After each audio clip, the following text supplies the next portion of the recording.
In a rain-soaked London, Hercule Poirot receives a cryptic letter revealing a shocking secret. A lost Agatha Christie manuscript, hidden in a Devon manor, holds the truth to an unsolved 1925 murder. As Poirot and Hastings unravel the Vanda Lynn family's dark secrets, a trail of poison, blackmail, and betrayal leads to a deadly truth tied to a mysterious gallery on Cavendish Square. With a killer lurking in the shadows, can Poirot's little grey cells uncover the forbidden manuscript before its secrets claim another victim? Chapter 1. The mysterious letter. The rain fell in a steady, mournful drizzle over London, casting a grey veil across the windows of Hercule Poirot's impeccably ordered flat at Whitehaven Mansions. The little Belgian detective sat in his favourite armchair, a cup of tisane steaming gently on the table beside him, his sharp eyes scanning the pages of the Times. His friend and confidant, Captain Arthur Hastings, lounged across from him, flipping through a sporting magazine with rather less attention. The fire crackled softly in the hearth, its warmth a quiet counterpoint to the chill seeping through the panes. It was a November evening in 1932, and the world outside seemed content to wrap itself in gloom. Poirot's fingers, precise and delicate, turned the page of his newspaper with the care one might reserve for a rare manuscript. He was not reading for pleasure, though. His mind, ever restless, sought stimulation in the mundane details of the world. A political scandal in Westminster, a theft at a Mayfair jeweller's, a curious advertisement for a lost dog with an unusually specific reward. These were the threads his agile brain wove into patterns, seeking the hidden truths beneath the surface. Yet today, even the intrigues of London's high society failed to hold his attention. He sighed, a small, almost theatrical sound, and folded the newspaper with a crisp snap. "Hastings, mon ami," he said, his voice carrying the faintest trace of exasperation. "Is it not remarkable how the world persists in its mediocrity? There is nothing here to engage the little grey cells. No puzzle, no enigma, no crime worthy of Hercule Poirot." Hastings looked up, his honest face breaking into a grin. "Oh, come now, Poirot. Surely you're not complaining about a bit of peace and quiet. You've solved enough murders to fill a library. Perhaps the world's just taking a breather." Poirot's moustache twitched, a sign of mild disapproval. "Peace, Hastings, is the enemy of thought. The mind, it must be exercised, or it grows flabby, like a muscle unused. And Poirot, he does not tolerate flabbiness." Before Hastings could reply with his usual good-natured retort, there was a sharp knock at the door. Both men turned, surprised, for visitors were rare on such a dreary evening. Poirot's valet, George, appeared moments later, his expression as composed as ever, holding a silver tray with a single envelope. "A letter, sir," George said, presenting it to Poirot. "Delivered by hand just now." The messenger did not wait for a reply. Poirot's eyes gleamed with sudden interest. He took the envelope, noting its fine cream paper, the elegant slant of the handwritten address, M. Hercule Poirot, Whitehaven Mansions, London. There was no return address, no postmark, only a faint scent of lavender that clung to the paper, like a whisper. He turned it over, observing the wax sealer's simple crest, unfamiliar to him, depicting a quill crossed with a key. "Curious," he murmured, breaking the seal with a deft movement. Inside was a single sheet, the handwriting precise yet hurried, as though the writer had been pressed for time. Poirot adjusted his pince-nez and began to read aloud, his voice clear and deliberate. "Monsieur Poirot, your reputation as a seeker of truth precedes you. In Torquay, at the manor of the Vanderlyn family, lies a secret that has remained buried for too long. A manuscript, penned by the hand of Agatha Christie herself, awaits discovery. It is hidden, not for its literary merit, but for the truth it conceals, a truth that touches upon a gallery on Cavendish Square and a silence that must be broken. Seek it if you dare, but beware.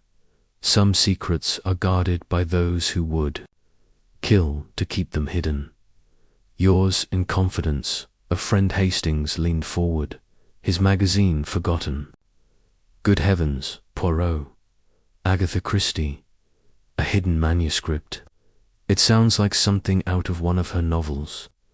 Poirot's eyes narrowed, his fingers tapping lightly on the arm of his chair. Indeed, Hastings. But why send this to Poirot? And why now? This letter, it is not merely a challenge, it is a summons, and the mention of Cavendish Square. It stirs something in the memory, does it not? Hastings frowned, his brow furrowing as he tried to recall. Cavendish Square. I don't think we've ever had a case there, though I do remember you poking around some art gallery years ago. Something about a poisoning, wasn't it? Never. Made the papers. Poirot nodded slowly, his mind already racing. Yes, the affair of Victor Grayson, 1925. A most curious case, Hastings. A man poisoned at an art exhibition, yet the matter was hushed up. Political connections, you understand. Poirot was consulted, but the case was closed before the truth could be uncovered. The gallery, it was on Cavendish Square. Hastings's eyes widened. You don't suppose this manuscript has something to do with that old case? It is possible, Poirot said, rising from his chair with a sudden energy, but we shall not speculate without facts. To Torquay, Hastings. We must visit this Vanderlyn manor and discover what secrets it holds. George, prepare my travelling case, and do not forget the lavender soap. Poirot must maintain his standards, even in the wilds of Devon. By the next morning, Poirot and Hastings were aboard a train bound for Torquay, the rhythmic clatter of the wheels a backdrop to their conversation. Poirot, immaculate in his tailored overcoat and polished shoes, sat with the mysterious letter in hand, rereading it as though it might yield further clues. Hastings, ever the optimist, gazed out at the rolling countryside, his mind already spinning tales of adventure. Tell me, Hastings, Poirot said, folding the letter carefully. What do you know of Agatha Christie? Her works, they are familiar to you, yes? Oh, rather, Hastings replied enthusiastically. She's jolly good, you know. Writes the sort of mysteries that keep you guessing till the last page. I read The Murder of Roger Ackroyd last. Your brilliant twist. And she's got a knack for writing detectives who feel, well, a bit like you, Poirot. Poirot's moustache quivered with a faint smile. A compliment, perhaps, though Poirot is unique. Madame Christie, she has a mind most perceptive, but this letter suggests she has written something beyond her. Published works, something dangerous, perhaps, a manuscript that has been hidden. It intrigues me, Hastings. Why hide a story unless it contains a truth too perilous to be told? The train pulled into Torquay station by late afternoon, and the two men took a taxi to the Vanderlyn manor, a sprawling Georgian estate nestled on the cliffs overlooking the sea. The manor's facade was grand but weathered, its ivy walls hinting at years of neglect.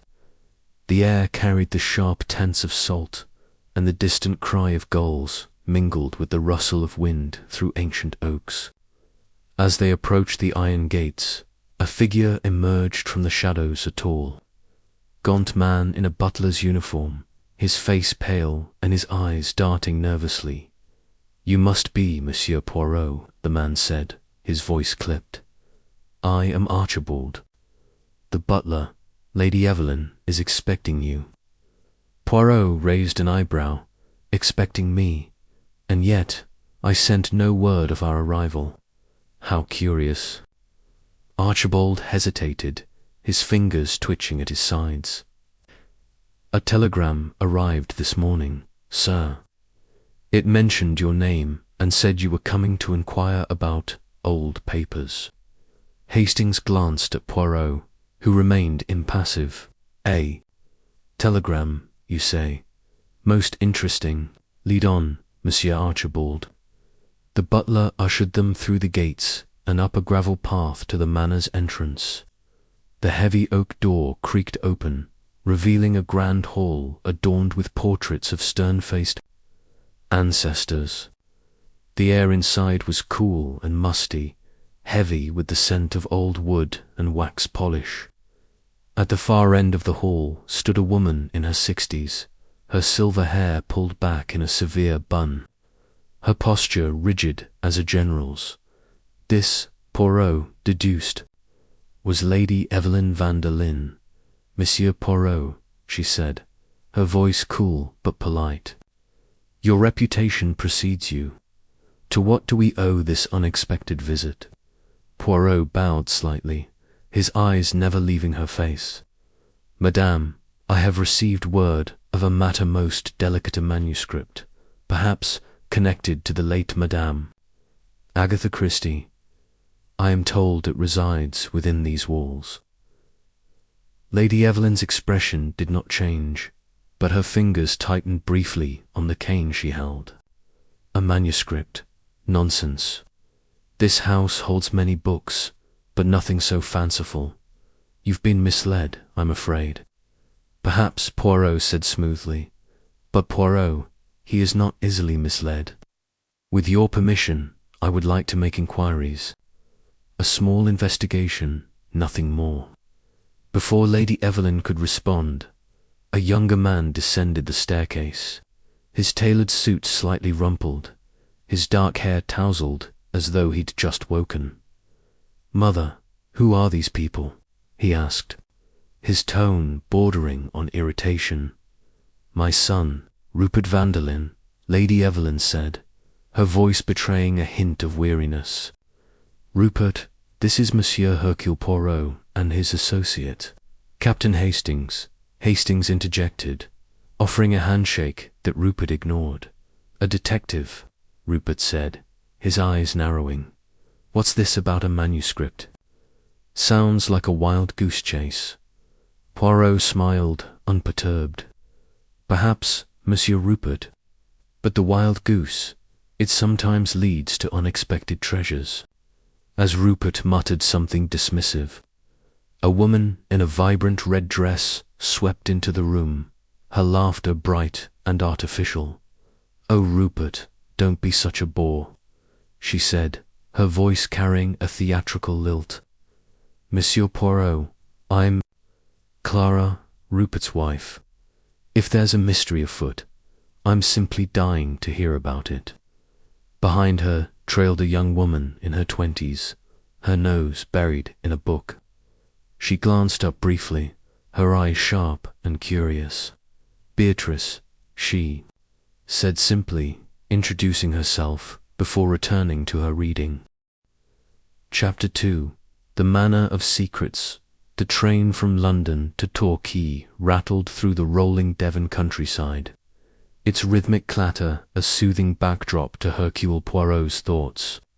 He sat in a plush first-class carriage, his gloved hands folded neatly over the silver head of his walking stick, his sharp eyes fixed on the anonymous letter that had set this journey in motion. The paper, scented faintly with lavender, bore no signature, only a cryptic message written in a precise, elegant hand. "Seek the truth buried in silence, Monsieur Poirot. The lost manuscript awaits in the Van der Linde manor, where secrets sleep behind locked doors. Begin at the gallery on Cavendish Square. Beside him, Captain Arthur Hastings, ever the loyal companion, peered out the window, his brow furrowed. With curiosity, Poirot, Hastings said, turning from the view of hedgerows and distant hills, "This letter business is dashed odd, don't you think? A lost manuscript by Agatha Christie herself, hidden away in some old manor. Sounds like something out of one of her novels." Poirot's moustache twitched, a faint smile playing at the corners of his lips. "Mon ami life, it is often stranger than the fiction, n'est-ce pas? This letter, it intrigues me. The mention of Cavendish Square, the scent of lavender, the insistence on a truth buried in silence. These are not the whims of a prankster. No, there is purpose here, and purpose, Hastings, is the key to all mysteries." The train pulled into Torquay station under a sky heavy with autumn clouds, and the two men disembarked, their breath visible in the crisp air. A hired car awaited them, its driver a taciturn local who navigated the winding roads toward the van. Derlin estate with practiced ease. As they approached, the manor came into view, a sprawling Elizabethan structure of weathered stone, its gabled roofs and tall chimneys rising against a backdrop of ancient oaks. Ivy clung to its walls, giving it an air of timeless secrecy, as though it guarded stories older than its inhabitants. "Rather imposing, isn't it?" Hastings remarked, adjusting his hat as they stepped out onto the gravel drive. "Looks like the sort of place where ghosts might linger." Poirot's eyes gleamed. "Ghosts, perhaps, mon ami, but it is the living who concern me. The Vanderlyn family, they are the key to this puzzle. We must observe, listen, and above all, understand the currents that flow beneath their polite exteriors." The heavy oak door creaked open before they could knock, revealing a tall, stoop-shouldered butler in a pristine black suit. His face, lined and pale, bore the expression of a man perpetually braced for bad news. "Monsieur Poirot, Captain Hastings," he said, his voice low and formal. "I am Archibald, the butler. The family is expecting you. Please, follow me." The entrance hall was a cavernous space, its walls adorned with portraits of stern-faced ancestors whose eyes seemed to follow the visitors. A grand staircase of polished mahogany swept upward, flanked by tapestries depicting pastoral scenes. The air carried the faint scent of beeswax and old wood, mingling with something less, tangible an undercurrent of unease. Archibald led them to a drawing-room where the Vanderlyn family awaited. Lady Evelyn Vanderlyn stood by a roaring fireplace, her posture rigid, her silver hair pulled into a severe bun. She was a woman of advanced years, yet her piercing blue eyes held the sharpness of youth. Her black dress, austere yet elegant, spoke of mourning, though for whom Poirot could not yet say. Beside her stood her son, Rupert Vanderlyn, a man in his late 40s, with a lean frame and a nervous habit of adjusting his coat. His wife Clara lounged on a velvet chaise, her crimson gown a stark contrast to the room's muted tones. She twirled a strand of pearls around her finger, her smile bright but brittle, like glass on the verge of shattering. Their daughter, Beatrice, a slight young woman of 20, sat in a corner with a book in her lap, her dark eyes flitting between her family and the newcomers. A fifth figure, a portly man with a dishevelled tweed suit and wire-rimmed spectacles, stood near a window, clutching a notebook. This, Poirot deduced, was Professor Langston, the Agatha Christie scholar mentioned in their inquiries. "Welcome, Monsieur Poirot," Lady Evelyn said, her voice cool and measured. "And Captain Hastings, I understand you've come about some literary curiosity." Poirot bowed slightly, his eyes never leaving her face. "Madame, I am here at the behest of a most intriguing letter. It speaks of a manuscript, one penned by the great Agatha Christie, hidden within these walls. I seek only to uncover the truth, as is my custom. Rupert coughed, a sharp, nervous sound. A manuscript, preposterous. This house is old, full, of dust and relics, but nothing so fanciful as that. Clara laughed, a musical sound that grated against the room's tension. Oh, Rupert, don't be so dull. A lost Christie manuscript. How thrilling. Imagine the headlines. Darling, Beatrice. Closed her book with a soft thud. It's not impossible, she said quietly. Great-grandfather knew Agatha Christie when she was young. They corresponded.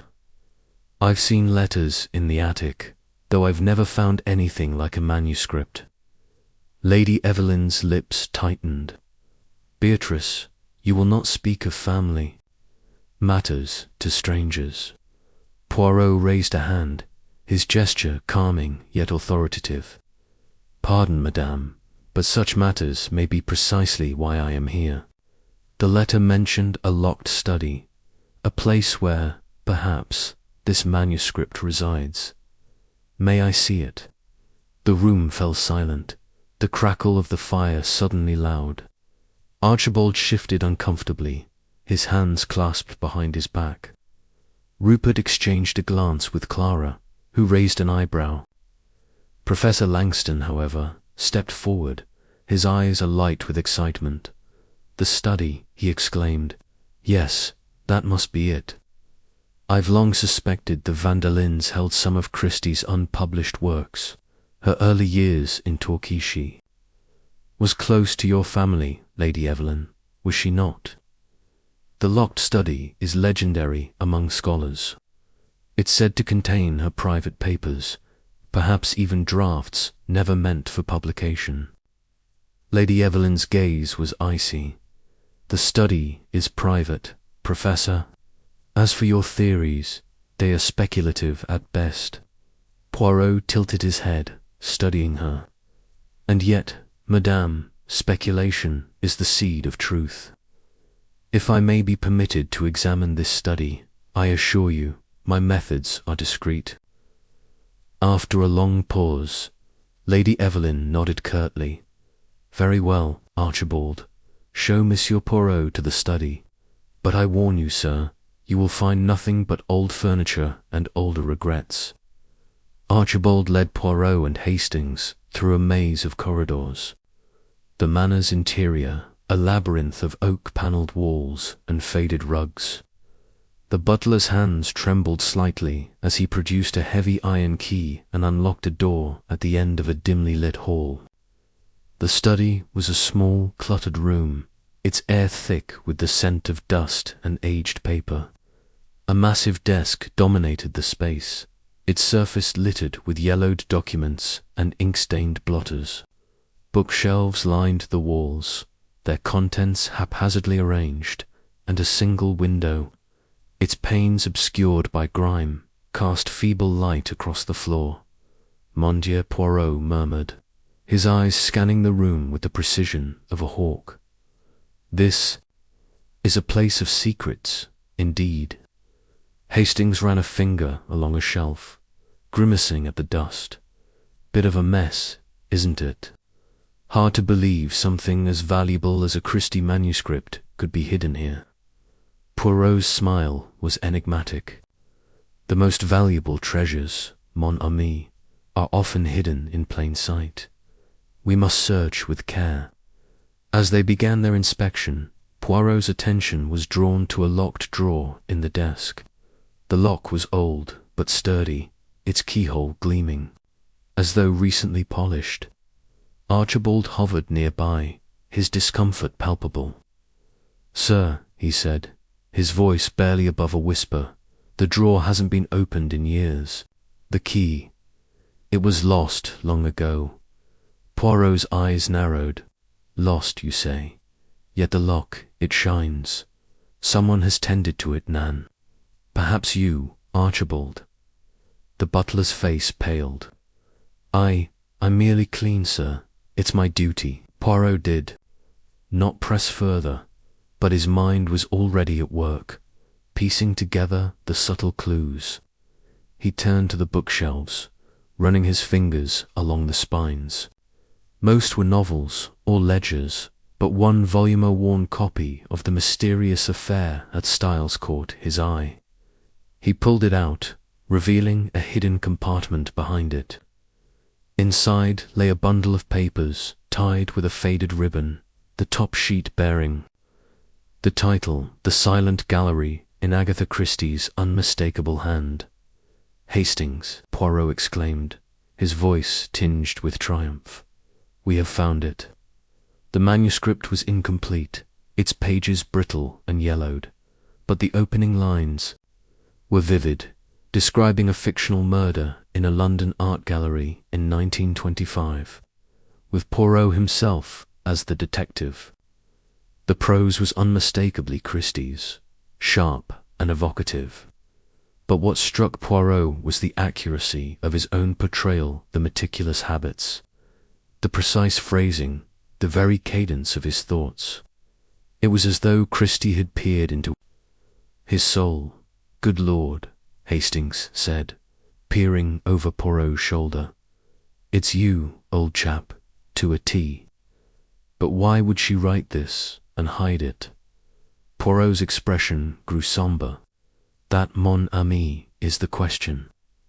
This manuscript, it is not merely a story. It is a mirror, reflecting a truth someone wished to conceal." Chapter 3. The Hidden Study. The Vanderlyn Manor stood like a sentinel against the rolling Devon hills, its grey stone facade cloaked in ivy that seemed to whisper secrets with every gust of wind.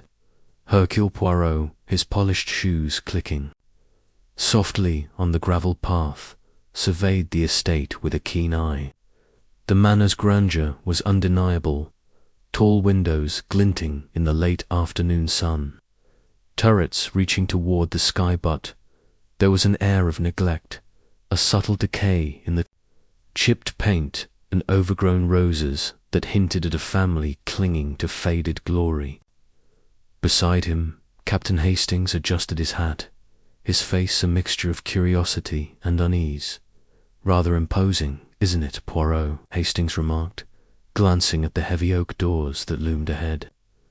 "I can't imagine what secrets a place like this holds. That letter Lavendus headed, anonymous, sits all a bit theatrical, don't you think?" Poirot's moustache twitched, a faint smile playing at the corners of his lips. "Theatrical, mon ami, perhaps, but the stage is set and the actors are within." The letter spoke of a manuscript, a truth buried in silence, and Hercule Poirot does not ignore such invitations. "Come, we must meet our hosts." The doors creaked open, revealing Archibald, the butler, a wiry man with a pallor that suggested he carried more burdens than just the silver tray in his hands. His eyes darted nervously as he bowed. "Mr. Poirot, Captain Hastings, welcome to Vanderlyn Hall. The family awaits you in the drawing-room." The drawing-room was a study in opulence, its walls lined with portraits of stern-faced ancestors whose eyes seemed to follow every movement. Lady Evelyn Vanderlyn, the matriarch, sat in a backed chair, her silver hair pulled tightly into a bun, her expression as unyielding as the manor itself. Her son, Rupert, stood by the fireplace, his tailored suit unable to mask the tension. In his shoulders, Clara, his wife, lounged on a chaise, her crimson dress a stark contrast to the room's muted tones, a glass of sherry dangling from her fingers. Beatrice, their daughter, sat quietly in a corner, a book open on her lap, her eyes flicking up occasionally to study the newcomers. "Mr. Poirot," Lady Evelyn said, her voice crisp as autumn leaves. "We are honoured by your visit, though I confess I am puzzled by its purpose. Your reputation precedes you, but we are a quiet family, hardly in need of a detective. Poirot inclined his head, his hands clasped behind his back. "Madame, I am here at the behest of a letter, one that speaks of a manuscript by the great Agatha Christie, hidden within these walls. It is said to contain a truth most delicate. I seek only to uncover what is meant to be found." A ripple of unease passed through the room.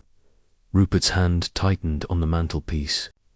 Glass paused mid-sip, and Beatrice's book snapped shut. Only Lady Evelyn remained impassive, though her eyes narrowed slightly. "A manuscript? Preposterous. This house holds no such thing. You've been misled, Mr. Poirot." "Perhaps," Poirot said smoothly, "but I find that the truth, like a fine wine, reveals itself with time and care. I would be most grateful for a tour of the manor, particularly any rooms where papers or books are kept." Rupert stepped forward, his voice clipped. "This is a private home, not a museum. We've no obligation to indulge this treasure hunt."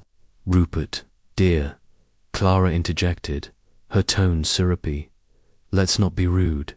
Mr. Poirot is our guest. Archibald, show them the library. It's the only place with books worth mentioning." Archibald, who had been hovering near the door, flinched at his name. "Yes, madam," he stammered, gesturing for Poirot and Hastings to follow. The library was a cavernous room, its shelves groaning under the weight of leather-bound tomes. Dust motes danced in the slanting light, and the air carried the musty scent of old paper. Poirot's eyes roamed the shelves, noting the eclectic collection: philosophy, history, fiction, and a surprising number of Agatha Christie novels, their spines worn from frequent handling. Hastings, ever practical, began poking at the shelves, half expecting a hidden panel to spring open. "No secret passages here, I'm afraid," Hastings said with a chuckle. "But this place does give one the creeps. Do you really think there's a manuscript hidden here, Poirot?" Poirot did not answer immediately. He was studying Archibald, who lingered by the door, his hands twisting together. The butler's nervousness was palpable, his eyes darting to a corridor that led deeper into the manor. "Monsieur Archibald Poirot," said suddenly, his voice gentle but firm, "you seem troubled. Is there something you wish to share with Hercule Poirot?" Archibald's face paled further, if that were possible. "No, sir. I'm just ensuring everything is in order. The family doesn't often have guests." "Indeed," Poirot said, stepping closer. "Yet I sense you know more than you say. This manor, it has rooms that are not so often visited. None. Perhaps a study, locked and private, where papers of importance might be kept." Archibald's eyes widened, and he took an involuntary step back. "The study, it's locked, sir. Lady Evelyn's orders. No one goes in there, not even me."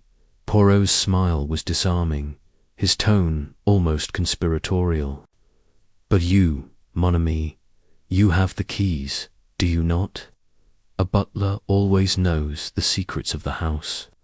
Perhaps you could show us this study, just to satisfy an old detective's curiosity."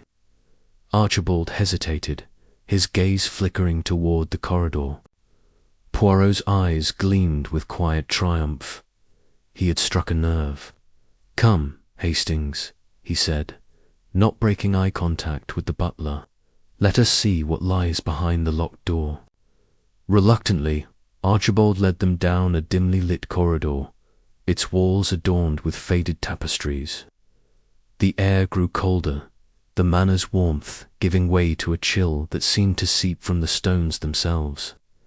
At the end of the corridor stood a heavy door, its brass lock gleaming despite the dust that coated everything else. Archibald fumbled with a ring of keys, his hands trembling as he unlocked the door. The study was a time capsule, untouched by the modern world.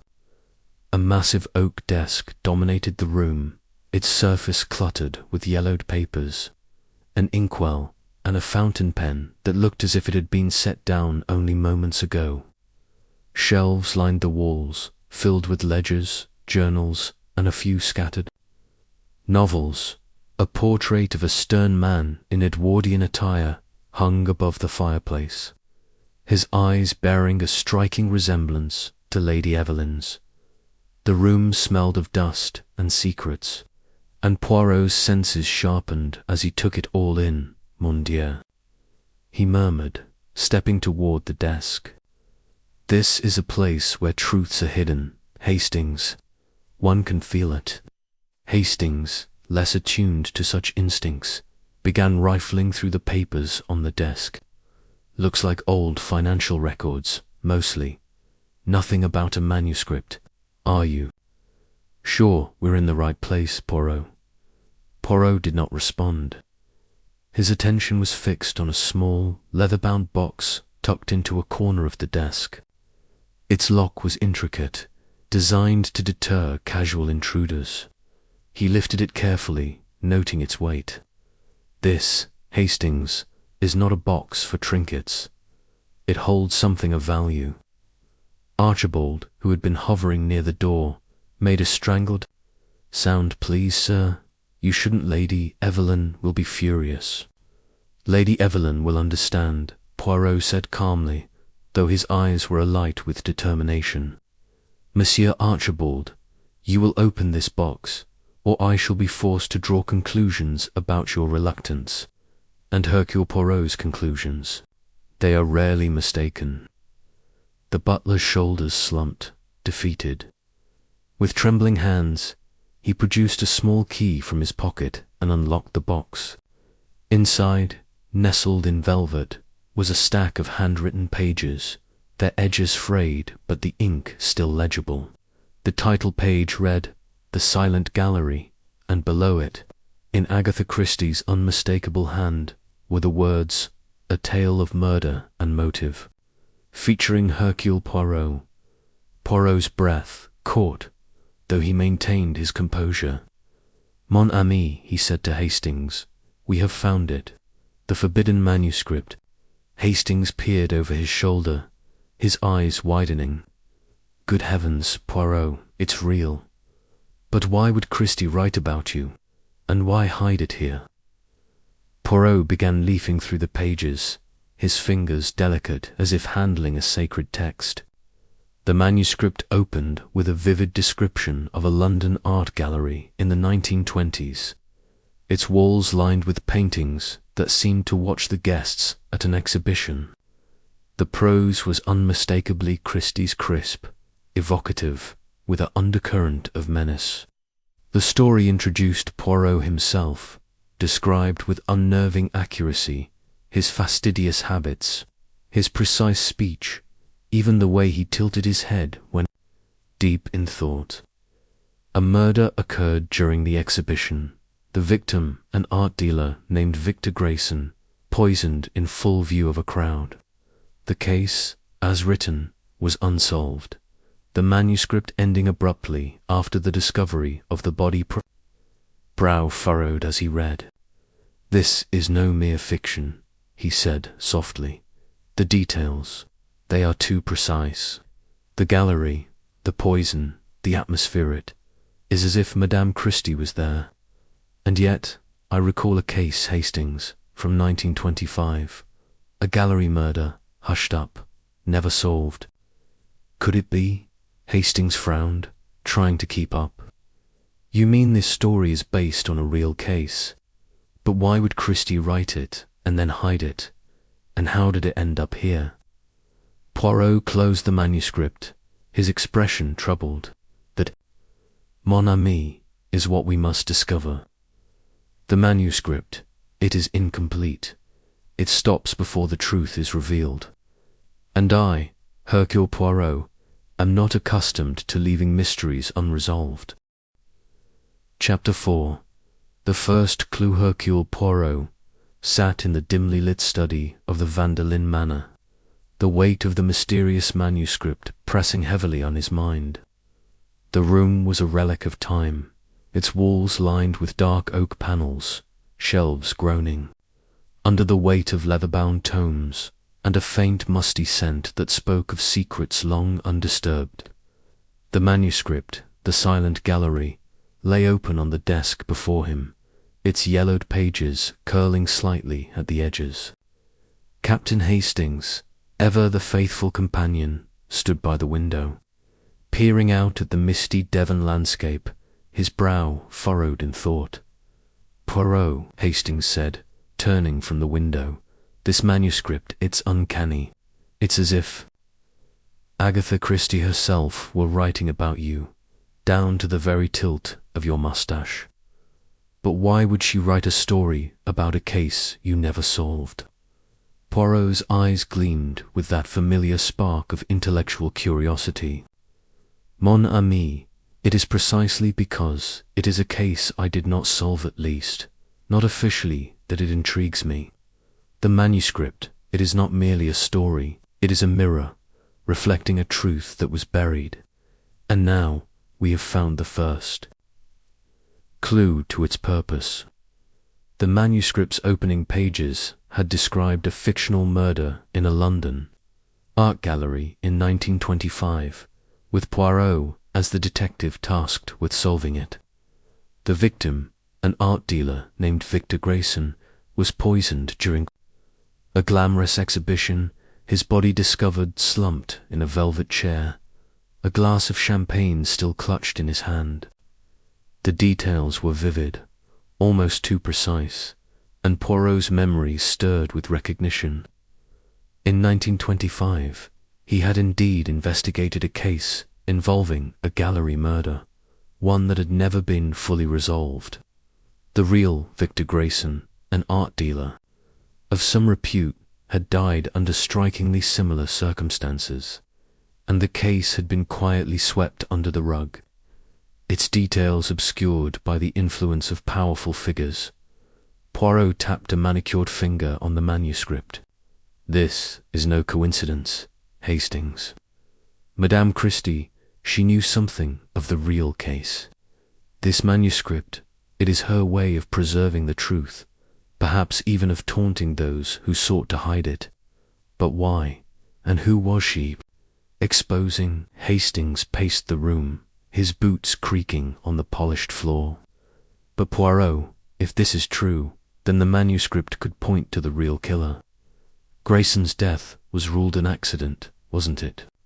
Something about contaminated champagne, they said. The police barely investigated." "Precisement," Poirot replied, his voice sharp. "The police, they were persuaded to look the other way. The champagne, it was no accident. It was poison, administered with intent, and now this manuscript suggests that Madame Christie knew the truth. We must find the one who committed this crime and why it was concealed." The study door creaked open and Beatrice van der Linde slipped inside, her arms crossed tightly over her chest. Her dark hair was pulled back in a severe bun, and her eyes darted nervously between Poirot and Hastings. "Monsieur Poirot," she said, her voice barely above a whisper, "I couldn't help but overhear. You're talking about the manuscript. Aren't you the one in grandfather's study?" Poirot regarded her with a measured gaze. "Mademoiselle Beatrice, you are perceptive. Yes, we speak of the silent gallery. You know something of it, perhaps." Beatrice hesitated, then stepped closer, her fingers twisting the hem of her cardigan. "I've read parts of it. It's unsettling. It feels so real, like it's not just a story. I've been researching Agatha Christie's life for my studies, and I know she spent time in Torquay. My family, well, my great-grandfather, Lord Mayhew, he was a friend of hers, or so grandmother says. But there's something they don't talk about, something about a scandal." Poirot's moustache twitched. "A scandal, you say? Tell me." "Mademoiselle, what is this secret your family guards so closely?" Beatrice glanced at the door, as if expecting someone to burst in. "I don't know everything," she admitted. "But last night I heard Papa and Clara arguing in the drawing room. They were talking about a family secret, something about great-grandfather and a gallery in London. Papa sounded angry, and Clara said something about keeping it buried. I didn't catch the rest." Hastings raised an eyebrow. "Sounds like your family's got something to hide, Miss Van der Lynne. Could it be connected to this manuscript?" Beatrice bit her lip. "I think so. Grandmother Lady Evelyn, she's always been so protective of the study. She says it's to preserve grandfather's legacy, but I've seen her go pale whenever anyone mentions Agatha Christie. It's as if she's afraid of something coming to light." Poirot leaned forward, his eyes narrowing. "Merci, mademoiselle. You have given us a piece of the puzzle. Now, we must see how it fits. Tell me, have you noticed anything else unusual in the manor? Any behavior that seems out of place?" Beatrice thought for a moment. "Well, Archibald. The butler, he's been acting strangely. He's always hovering near the study, and yesterday I saw him slip something into his pocket when he thought no one was watching. It looked like a letter, but I couldn't be sure." Poirot nodded, filing the information away. "Very good, mademoiselle. You have the makings of an observer. Now, if you will excuse us, Captain Hastings and I have much to consider." Beatrice hesitated, then nodded and slipped out of the room, leaving Poirot and Hastings alone once more. Hastings turned to his friend, his expression eager. "Well, Poirot, what do you make of it? A family secret, a nervous butler, and a manuscript that seems to know too much. Where do we start?" Poirot rose from his chair, smoothing his immaculate suit. "We start, mon ami, with the past. The manuscript is our guide, but it is incomplete. We must reconstruct the events of 1925, the night Victor Grayson died, and we must determine why Madame Christie chose to write this story and why it was hidden." The two men left the study, locking the door behind them, and made their way to the manor's grand library, where they hoped to find more clues among the Van der Lynne family records. The library was a cavernous room, its high ceilings adorned with faded frescoes and its shelves packed with volumes of history, literature, and art. A long mahogany table dominated the centre, and a portrait of Lord Mayhew, Beatrice's great-grandfather, hung above the fireplace, his stern gaze seeming to follow them. Poirot began examining the shelves, his fingers trailing lightly over the spines of the books. "Hastings," he said, "search for any records of the family's activities in the 1920s, letters, diaries, anything that might mention Victor Grayson or the gallery on Cavendish Square." Hastings nodded and set to work, pulling out dusty ledgers and stacks of correspondence. As he rifled through the papers, he couldn't help but feel a sense of unease. The manor, with its creaking floors and shadowy corners, seemed to pulse with secrets. "Poirot," he said after a while, "do you think Beatrice is telling the truth? About the argument, I mean. Or could she be trying to throw us off?" Poirot paused, a slim volume in his hand. "It is possible, mon ami. The young mademoiselle is intelligent, but she is also a Van der Lynne. Her loyalty to her family may conflict with her desire for the truth. We must watch her closely. But for now, let us focus on what we know." He opened the volume, a journal kept by Lord Mayhew himself, and began to read. The entries were meticulous, detailing political meetings, social engagements, and the occasional mention of art acquisitions. One entry, dated October 1925, caught Poirot's eye. October 12, 1925, attended the exhibition at the Cavendish Square Gallery. Grayson was insufferable, as always, flaunting his connections and hinting at secrets he should not know. Evelyn was there, radiant but tense. I fear Grayson's influence over her must ensure his silence. Poirot's eyes narrowed. Hastings, a courtier. Lord Mayhew knew Victor Grayson, and he was concerned about his influence over Lady Evelyn, his own daughter. This is significant. If Grayson was blackmailing Mayhew, or even Evelyn, it could explain why the case was suppressed.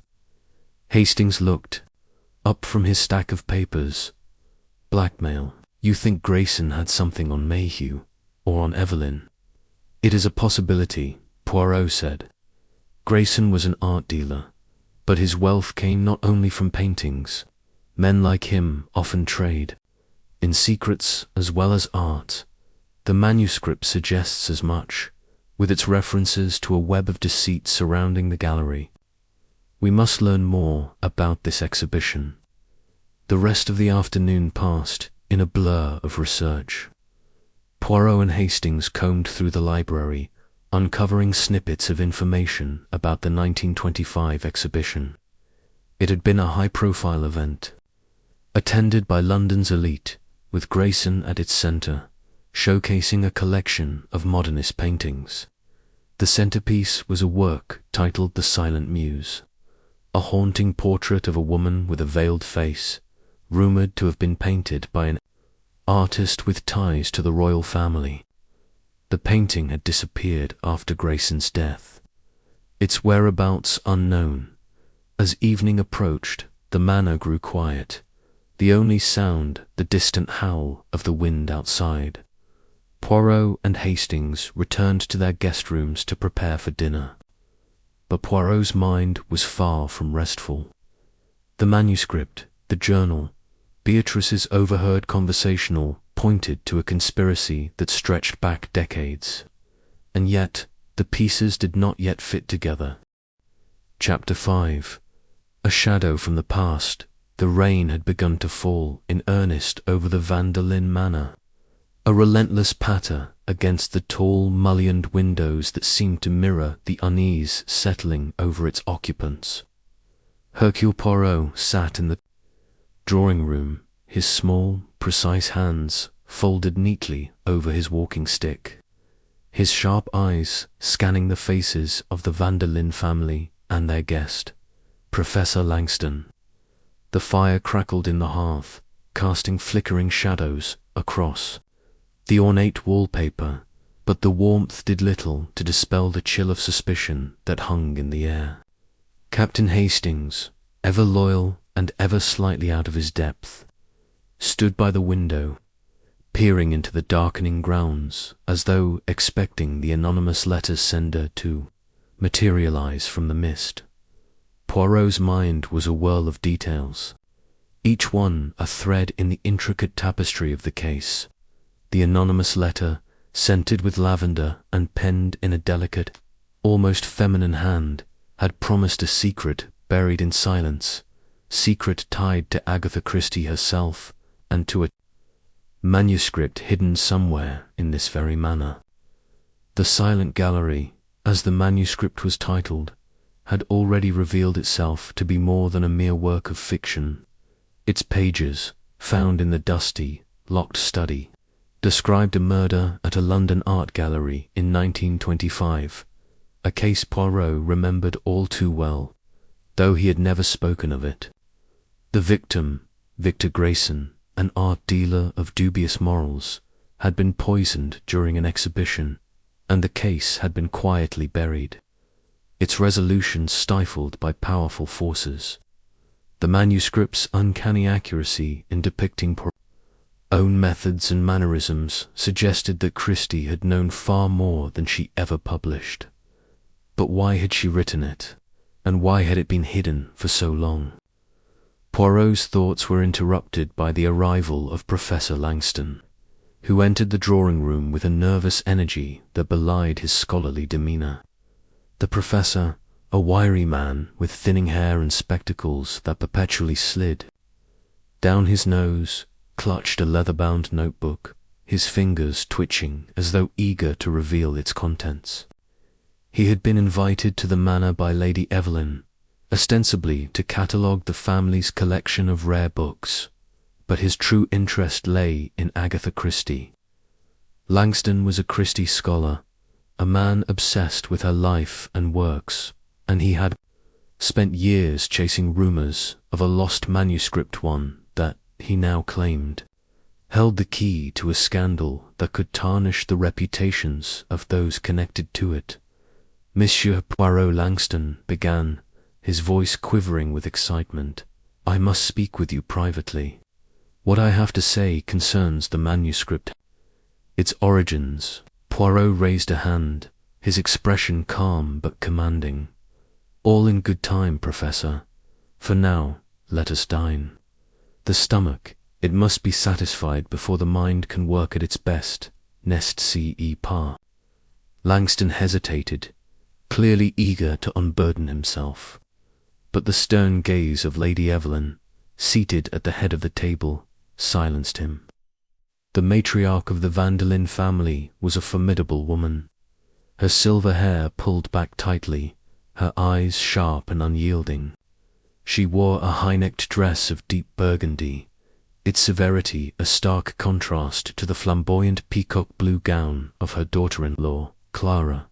Rupert, Lady Evelyn's son, sat beside his wife, his face drawn and pale, while Beatrice, their bookish daughter, fidgeted with her napkin, her eyes darting between her family and Poirot.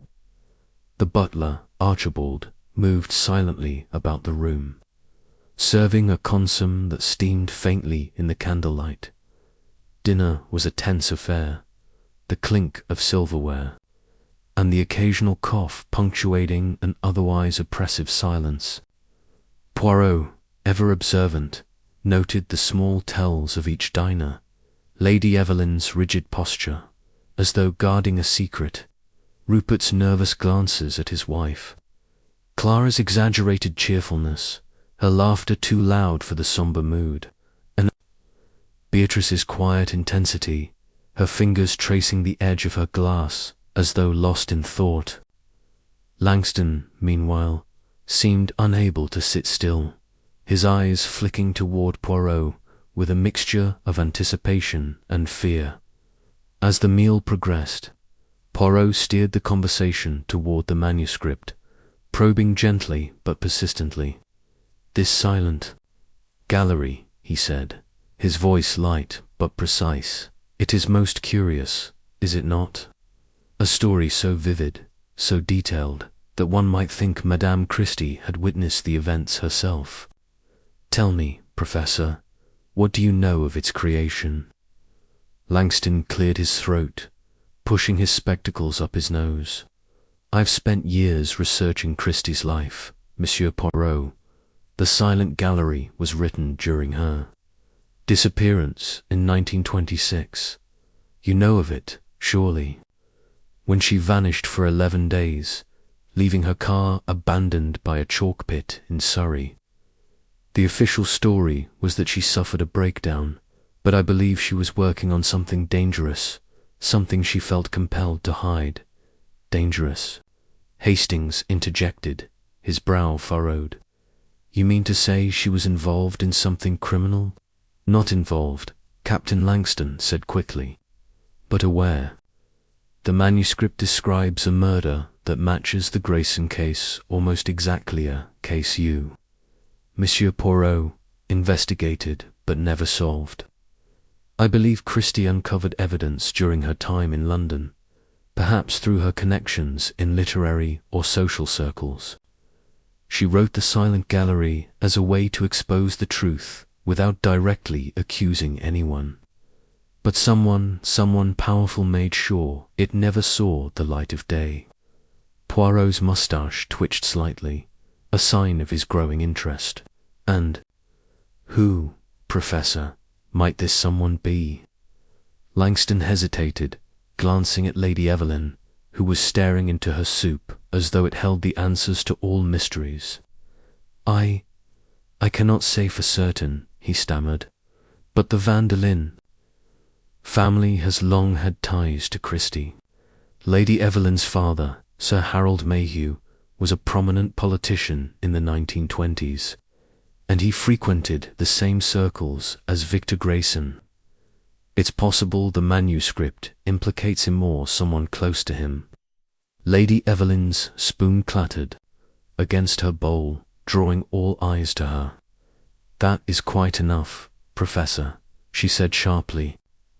"My father was a man of honor, and I will not have his name dragged through the mud by idle speculation." "Idle," Madame Poirot said, his tone deceptively mild. "The professor suggests a connection between your family and a crime that has remained unsolved for decades. Surely you would wish to see the truth uncovered." Lady Evelyn's eyes narrowed, but before she could respond, a piercing scream cut through the air, shattering the tension like glass. It came from the direction of the study, and Poirot was on his feet in an instant, his small frame moving with surprising speed. Hastings followed close behind, while the family and Langston trailed after, their faces a mixture of shock and dread. The study door was ajar, and inside Archibald lay crumpled on the floor, his face pale, his breathing shallow. Beside him was a single sheet of paper, its edges slightly crumpled, bearing a single line in a hurried scrawl, "The gallery holds the key." Poirot knelt beside the butler, checking his pulse with a practiced hand. "He lives," he announced, "but he is unconscious. We must call for a doctor at once." Rupert, who had been hovering near the doorway, stepped forward. What happened to him? Was he attacked? Poirot's eyes scanned the room, taking in the open window, the scattered papers on the desk, and the faint smell of lavender that lingered in the air. "An attack, perhaps," he said, "but not with a weapon. This is the work of something more subtle. Hastings, fetch the doctor. And you, Monsieur Rupert, please ensure that no one leaves this manor until we have answers." As Hastings hurried off, Poirot turned his attention to the note. The handwriting was different from that of the anonymous letter, but the lavender scent was unmistakable. He tucked the note into his pocket, his mind racing. The manuscript, the Grayson case, the Vanderlyn family, and now this Archibald's collapse and the cryptic message. The pieces were beginning to form a pattern, but it was incomplete, like a jigsaw puzzle missing its final piece. The doctor, a local man named Dr. Whitaker, arrived within the hour, his face grim as he examined. "Archibald, he's been poisoned," he said bluntly. "Something fast-acting, likely administered through food or drink. He's stable for now, but he needs to be monitored closely." "Poison," Clara gasped, her hand flying to her chest. "But who would do such a thing?"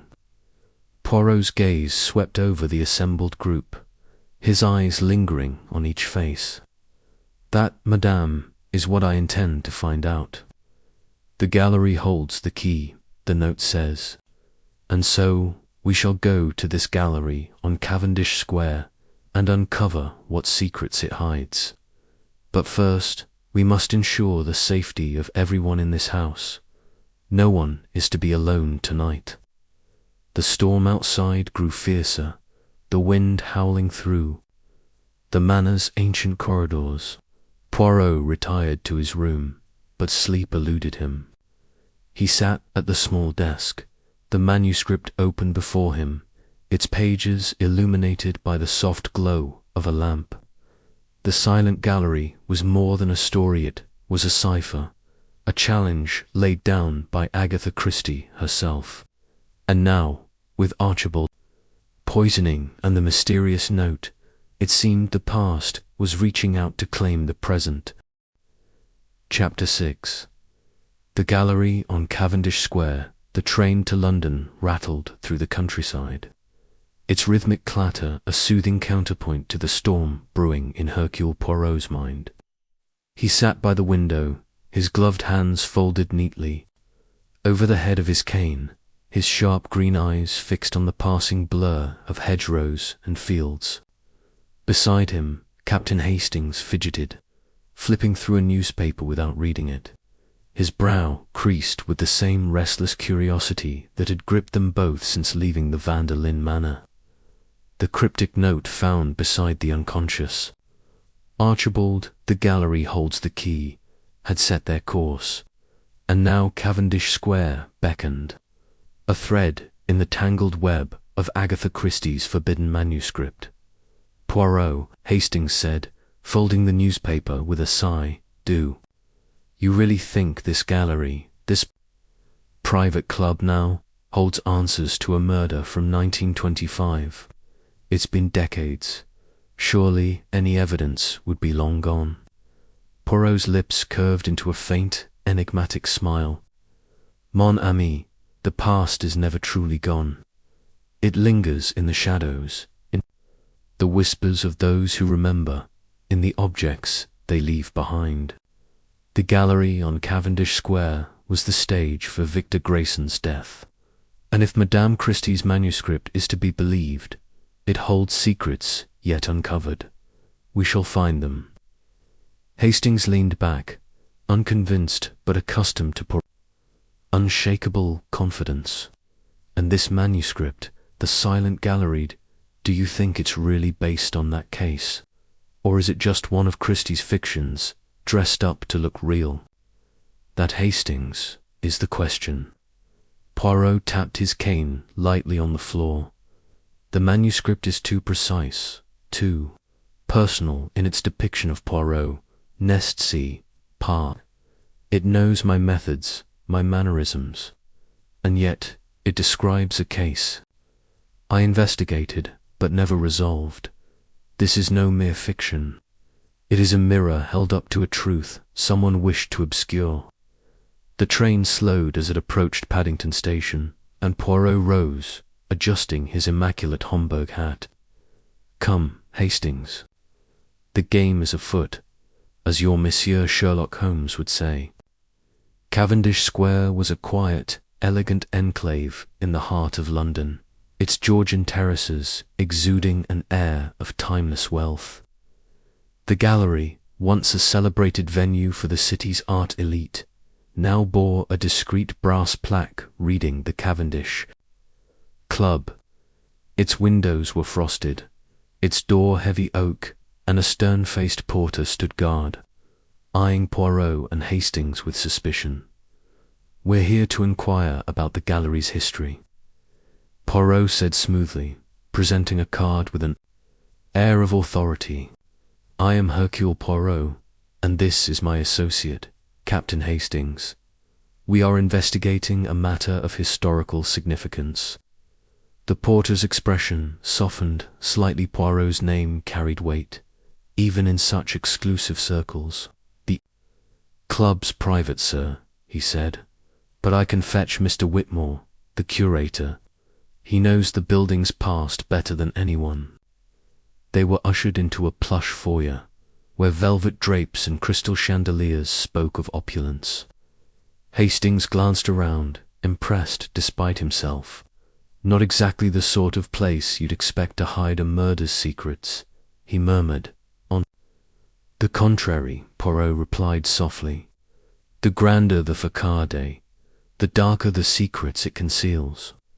Mr. Whitmore, a wiry man with spectacles perched on a hawkish nose, greeted them with polite curiosity. "Hercule Poirot, the detective. This is an honor. How may I assist you?" Poirot's eyes gleamed.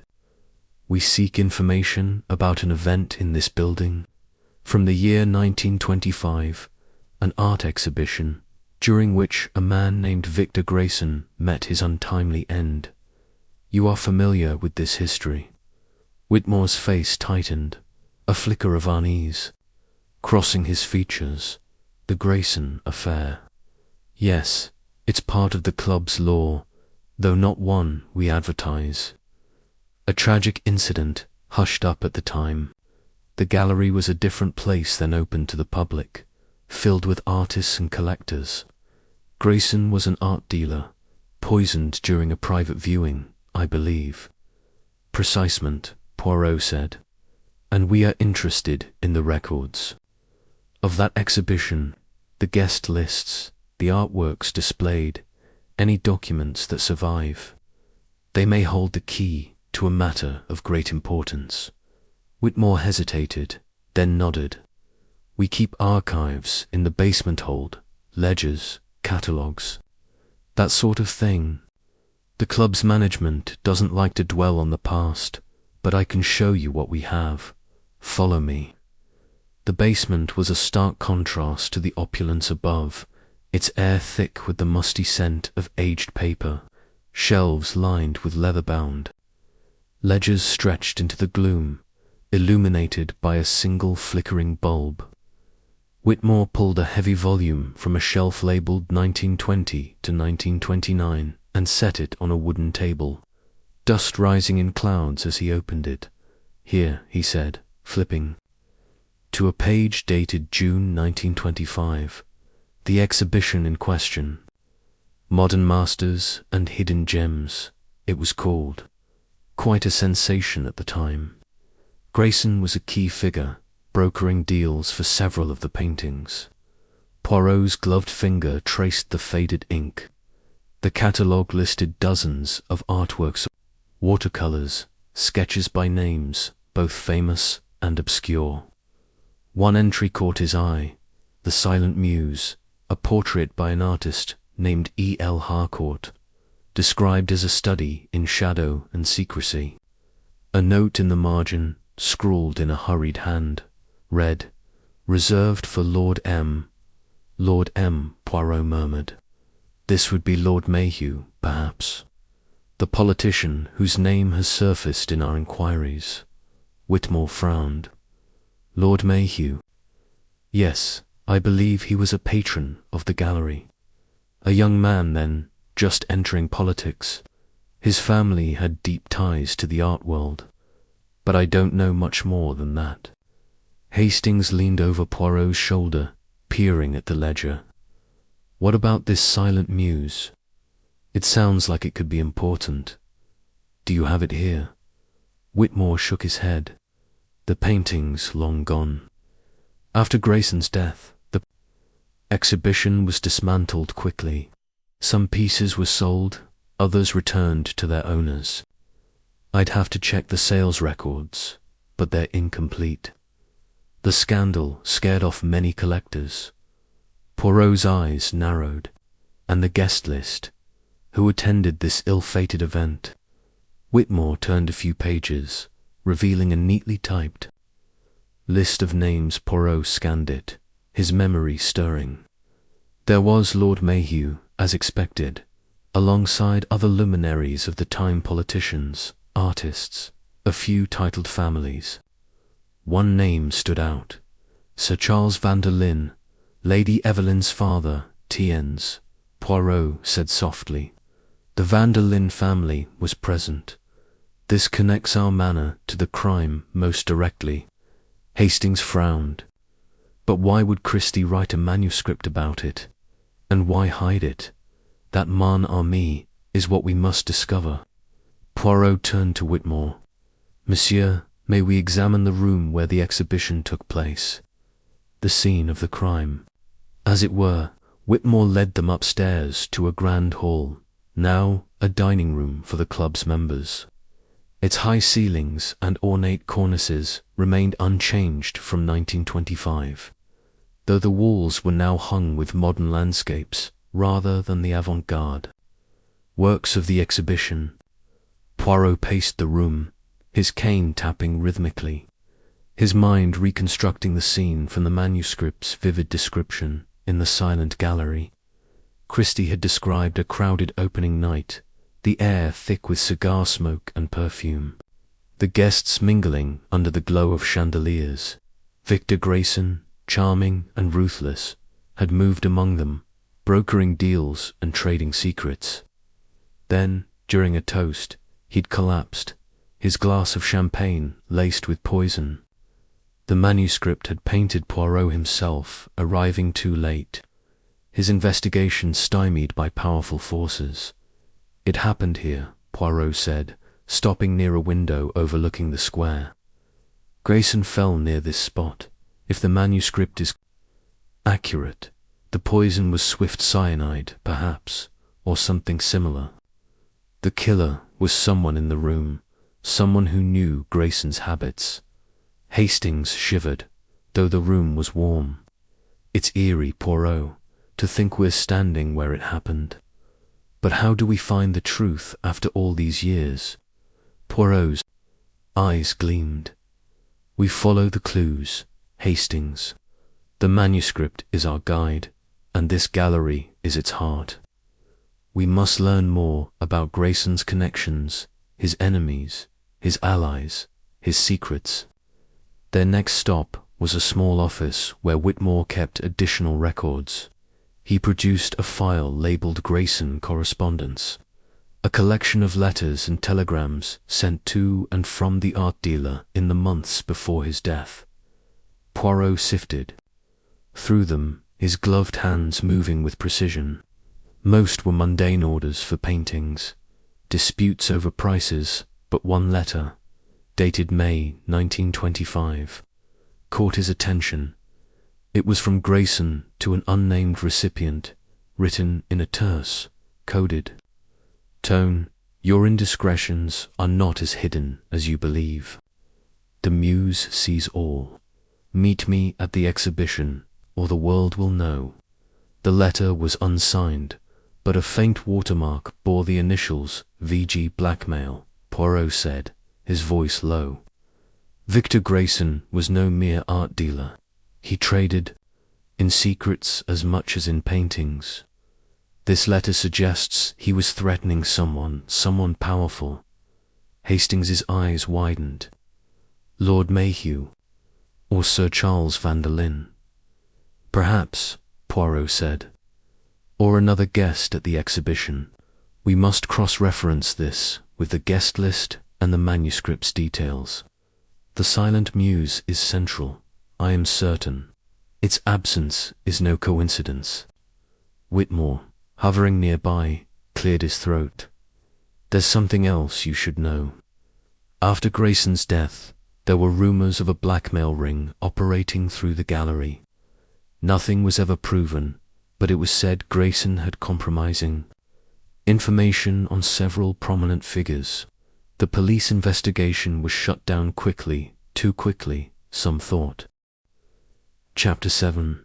The Family's Motives. The storm descended upon the van der Lyn manor with a ferocity that seemed to mirror the tension within its walls. Rain lashed against the tall mullioned windows, and the wind howled through the ancient oaks that lined the estate, their branches clawing at the sky like skeletal fingers. Inside, the grand drawing-room was a cocoon of warmth, its fireplace crackling, with logs that cast flickering shadows across the ornate furniture and the sombre faces of the van der Lyn family. Hercule Poirot sat in a high-backed chair, his small, precise hands folded neatly in his lap, his eyes darting from one family member to another with the sharpness of a hawk.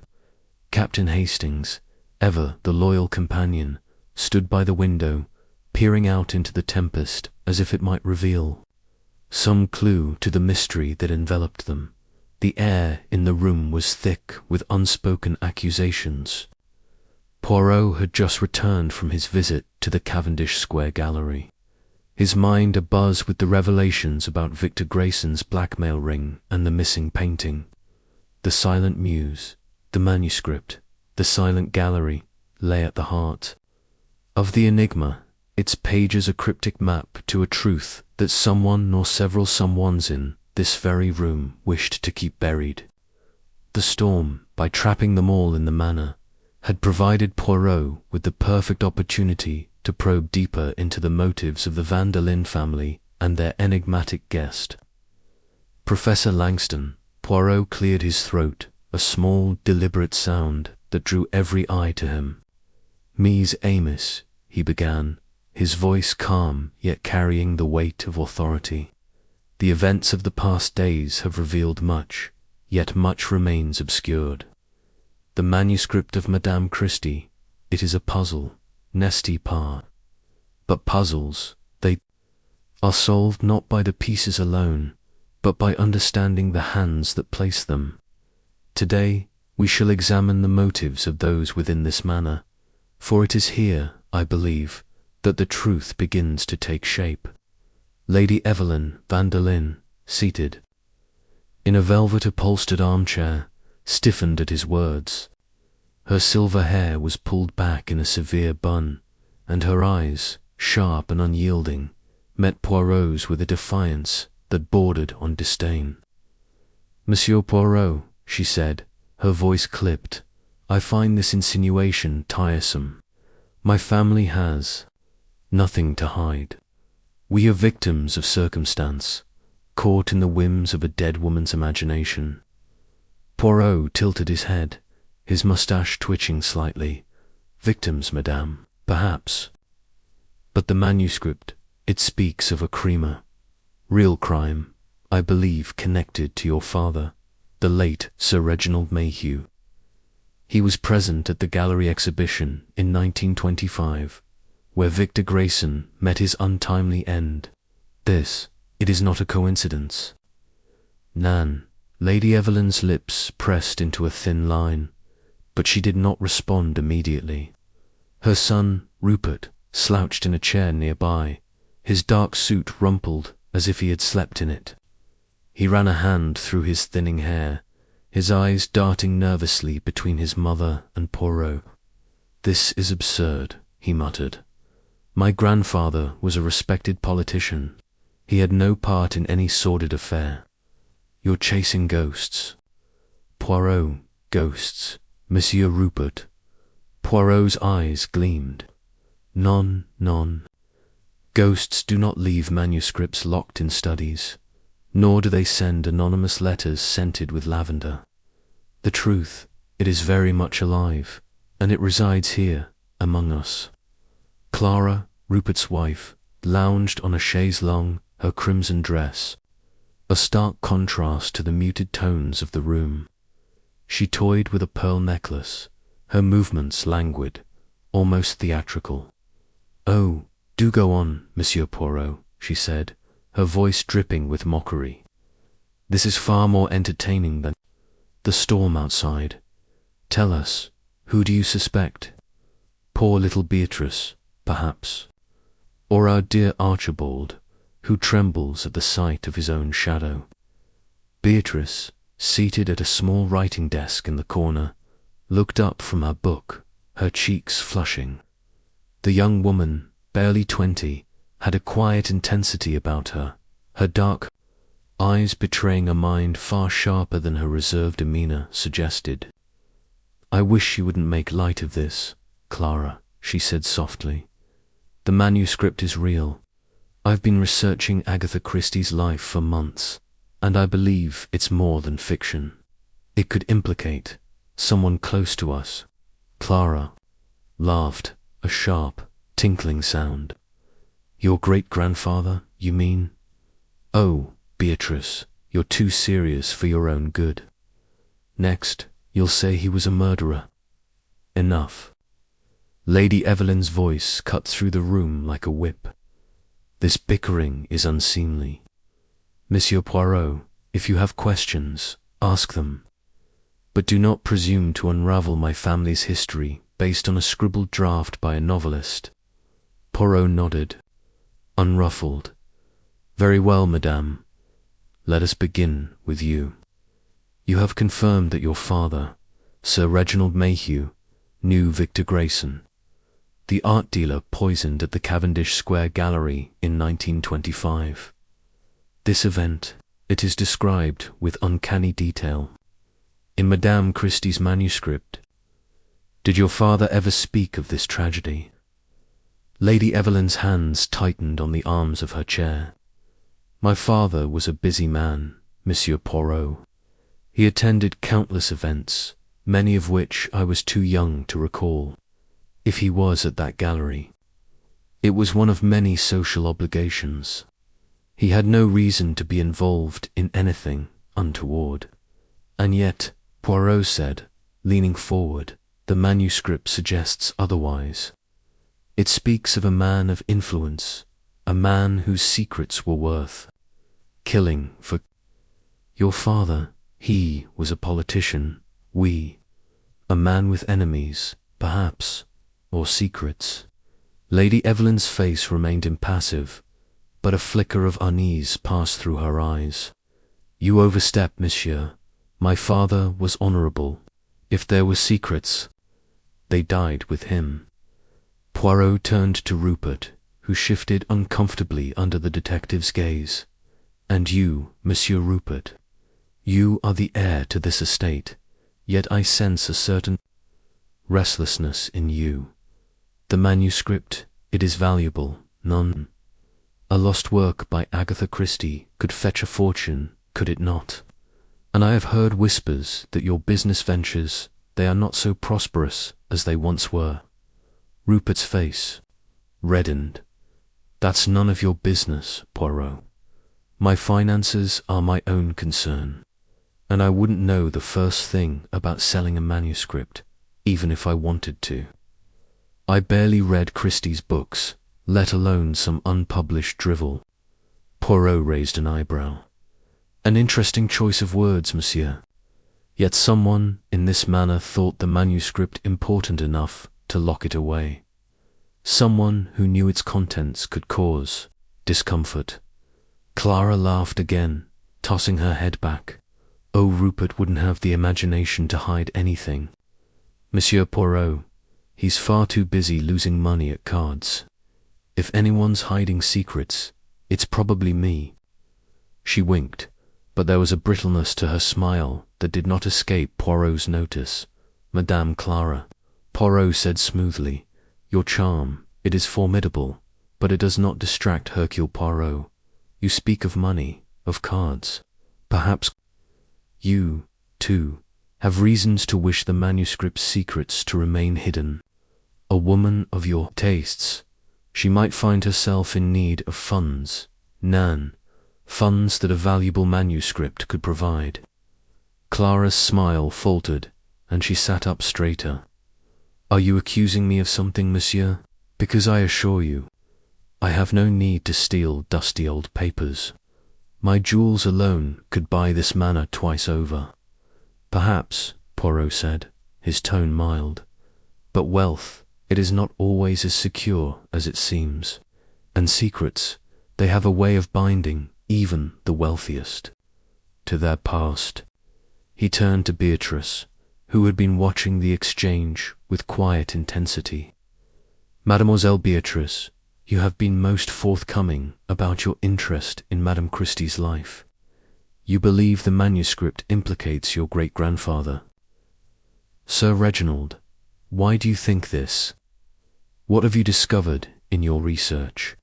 Beatrice hesitated, glancing at her grandmother. Lady Evelyn's stare was icy, but Beatrice straightened her shoulders and spoke. I've read everything I could find about Agatha Christie's life, especially her disappearance in 1926. The manuscript, The Silent Gallery, was written around that time, I think. I think she was trying to expose something real. My great-grandfather was powerful, but he wasn't perfect. There were rumors about his private life, about deals he made to protect his career. If Victor Grayson was blackmailing him, as the manuscript suggests, it would explain why the case was hushed up. Lady Evelyn's voice was sharp. Beatrice, you will not slander your great-grandfather's memory with such nonsense. Those rumors were lies, spread by jealous rivals. You should know better than to believe them. Beatrice flinched but held her ground. I'm not slandering anyone, grandmother. I'm trying to understand the truth. The manuscript isn't just a story, it's too specific, too detailed. Agatha Christie knew something, and she hid it in her writing. Poirot nodded, his expression thoughtful. "Mademoiselle, your dedication to the truth, it is admirable. But tell me, have you shared your findings with anyone else? Professor Langston, perhaps?" Beatrice's eyes widened. I spoke to him a little. He was so knowledgeable about Christie's work, and he seemed excited about the manuscript. He said it could change how we see her legacy, but I didn't tell him everything. "Interesting," Poirot murmured. He turned to the professor, who had been sitting quietly near the fire, his scholarly demeanor at odds with the tension in the room. "Monsieur Langston, you are an expert on Madame Christie. You believe the manuscript to be authentic, and you believe it holds a truth that was meant to remain hidden. What do you know of Sir Reginald Mayhew and his connection to Victor Grayson?" Social connections. Sir Reginald Mayhew was a prominent figure, and Victor Grayson, well, he was not the innocent art dealer he appeared to be. The manuscript suggests a scandal, one that could have ruined careers, even lives. "And you," Monsieur Poirot said, his voice deceptively soft, "you have been most eager to study this manuscript." "Perhaps too eager, Nan. A discovery of this magnitude, it would make your career, would it not? A lost work by Agatha Christie, revealing a real crime, it is the stuff of academic legend." Langston bristled. "I am a scholar, Monsieur Poirot, not a treasure hunter. My interest is in preserving Christie's legacy, not exploiting it." "Yet," Poirot said, "someone has exploited the manuscript's existence. Someone sent me the letter that brought me here. Someone ensured that the study was locked, yet accessible. Someone wishes the truth to be known, or perhaps to be controlled." The room fell silent, save for the crackling of the fire and the distant rumble of thunder. Hastings, who had been listening intently, spoke up. "Poirot, do you think one of them is behind the letter, or the attack on Archibald?" Poirot raised a hand, silencing his friend. "Patience, mon ami. The letter, the manuscript, the attack on Archibald, they are threads in a tapestry, and we must weave them together carefully. For now, let us consider the motives. Lady Evelyn, she protects her father's legacy, a legacy tied to a scandal. Monsieur Rupert, he struggles with money, and the manuscript, it is a temptation. Madame Clara, her wealth, it is perhaps not so secure as she claims. Mademoiselle Beatrice, she seeks the truth, but at what cost to her family? And Monsieur Langston, his passion for knowledge, it may hide a desire for fame." He paused, letting his words settle over the room like a heavy fog. "And then there is Archibald, the butler, who knows more than he says. And the storm, it keeps us here, together, until the truth is revealed." The wind howled outside, rattling the windows, and Poirot's eyes gleamed with determination. "We shall remain here, mes amis, until the storm passes. And when it does, Hercule Poirot will know who seeks to keep the silence of the gallery and who seeks to break it." The hours that followed were tense, the manor's atmosphere charged with suspicion. Poirot and Hastings retired to their rooms, but sleep eluded them. Hastings, pacing by the window, turned to Poirot. "I say, Poirot, this is a devil of a mess. Do you really think Lady Evelyn's father was involved in Grayson's murder, or that one of them attacked Archibald?" Poirot, seated at a small desk, was examining a notebook where he had jotted down observations. "Hastings, mon ami, the truth, it is like a mosaic. Each piece seems insignificant alone, but together they form a picture. Sir Reginald Mayhew was at the gallery in 1925. Victor Grayson was poisoned. The manuscript, it describes this event with precision.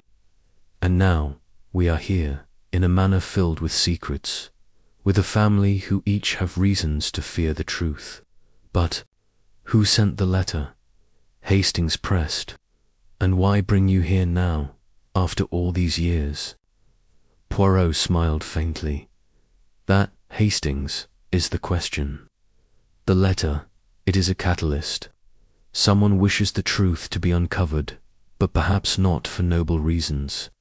It may be to expose another, or to protect themselves. We must watch, we must listen, and we must use the little grey cells. As the night wore on, the storm showed no signs of abating. The manor's corridors, lit only by flickering lamps, seemed to pulse with secrets. Poirot, ever methodical, began to piece together the fragments of the puzzle. Lady Evelyn's fierce protection of her father's memory suggested a deeper knowledge of the 1925 events. Rupert's financial troubles hinted at desperation, perhaps, enough to consider selling a valuable manuscript or silencing those who knew of it. Clara's flamboyance masked a vulnerability, her wealth perhaps tied to unsavory means. Beatrice's quiet determination to uncover the truth made her both an ally and a potential threat to her family.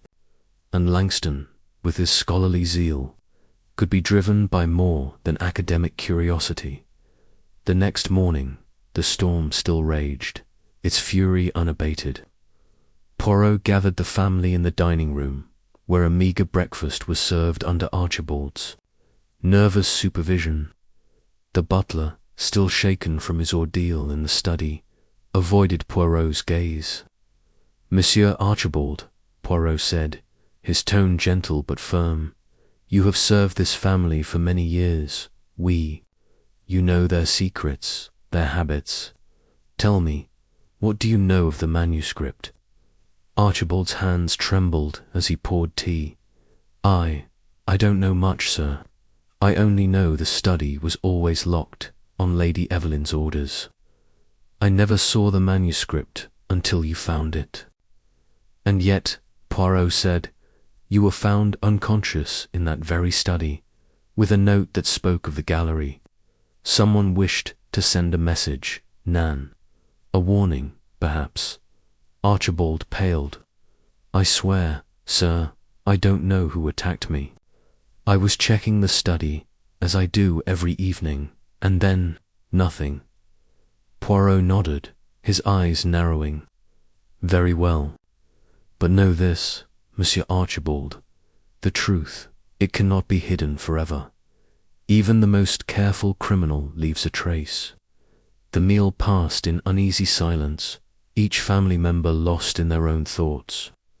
Beatrice, however, approached Poirot afterward, her expression troubled. "Monsieur Poirot," she whispered, "there's something I didn't mention yesterday. I found a letter in the library, tucked inside one of grandmother's old books. It was from Victor Grayson to my great-grandfather, dated a month before. The gallery murder, it mentioned a debt and a demand for payment."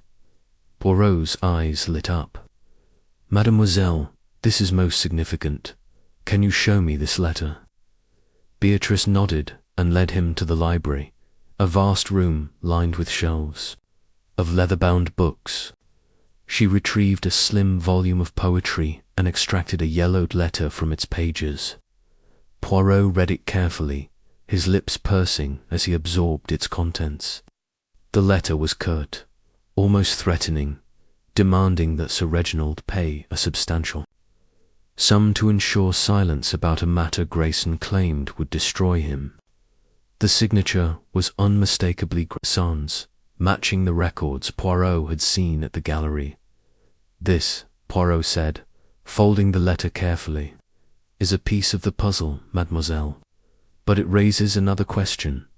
Why was this letter kept, and by whom?" Beatrice shook her head. "I don't know. I found it by chance. But I think grandmother knows more than she's saying. She's always been so protective of great-grandfather's legacy." Poirot tucked the letter into his pocket. Mercy, mademoiselle. You have done well to share this, but be cautious. The storm, it keeps us here, but it also keeps the truth close. We must tread carefully. As the day wore on, Poirot continued his observations, noting the subtle interactions among the family. Rupert and Clara argued in hushed tones in the corridor, their voices sharp with accusation. Lady Evelyn spent hours in her private sitting room, her door closed to all but Archibald. Langston, meanwhile, pored over his notes, muttering about Christie's genius and the manuscript's significance. Hastings, ever practical, suggested searching the manor for more clues, but Poirot demurred. The clues, mon ami, they are not in the walls or the floors. They are in the hearts and minds of those who dwell here. By evening, the storm had intensified, the wind screaming through the manor's chimneys. Poirot gathered the family once more, this time in the manor's gallery, a long, narrow room filled with portraits of Vanderlyn ancestors. The flickering light of the candelabra cast eerie shadows across the stern faces of Sir Reginald Mayhew and his forebears.